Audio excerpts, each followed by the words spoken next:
Welcome back to the channel. If you're watching this video, then you're probably thinking it's a good idea to climb around in the trees. Well, I'm here to give you a full tour of tree trekkers to help you understand exactly what you can expect. So this is the front entrance and they do serve food.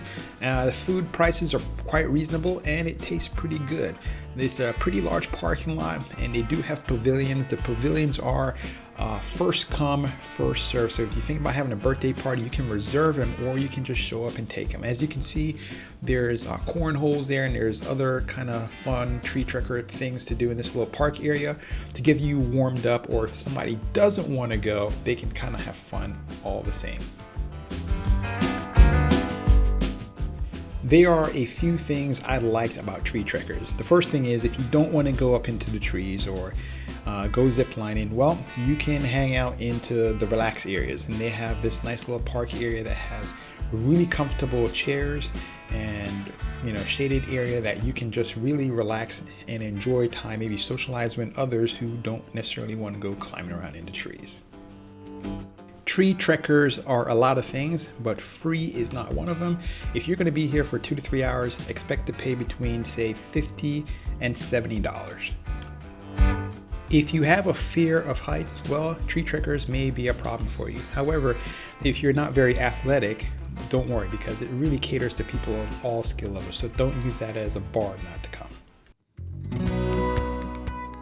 The number one concern I had in coming here was safety. I wasn't so concerned about my safety, but I was concerned about the safety of my minor daughter. Now, one of the things that I did like was that they gave a really comprehensive safety brief. They helped you understand exactly what the harness mechanism is like and what safety protocols are in place. And as you can see, these right here are young kids, and they're getting a safety brief. Now, if you're above 250 pounds, it's not recommended because I think that's the weight limit for this adventure. But for the most part, it had a lock-in mechanism where one lock is on, you can't disconnect 2 locks at the same time. So there's no real chance of anybody getting hurt, which was a great consolation, and I was very happy to hear that. The big 2 questions I always try to answer on all of my videos is, number 1, is it worth your time? And then, is it worth your money? Now, as far as time, you should expect to be here for about maybe 2 to 3 hours, and that's about right.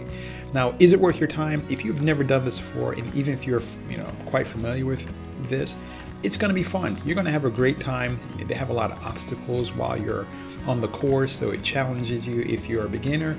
They have maybe a course that's not so challenging, and they have a course that's far more challenging if you are used to this type of adventure. So it's definitely fun for adults and kids. Now, the question is whether or not it's worth your money. Well, it's pretty expensive. If you're spending $50 to $70 per person, family of 4, you're well over $200. So it's something that you really have to, it's one of these things where I think it's worth doing at least once. And I think you won't be disappointed. I think you'll have a great time. I think the kids and adults will enjoy themselves. The people there want to have fun.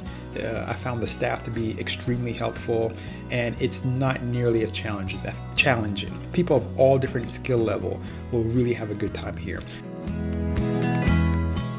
I hope you found this interesting, and please, if you're looking for additional fun and interesting things to do in the DC metro area, please subscribe and like.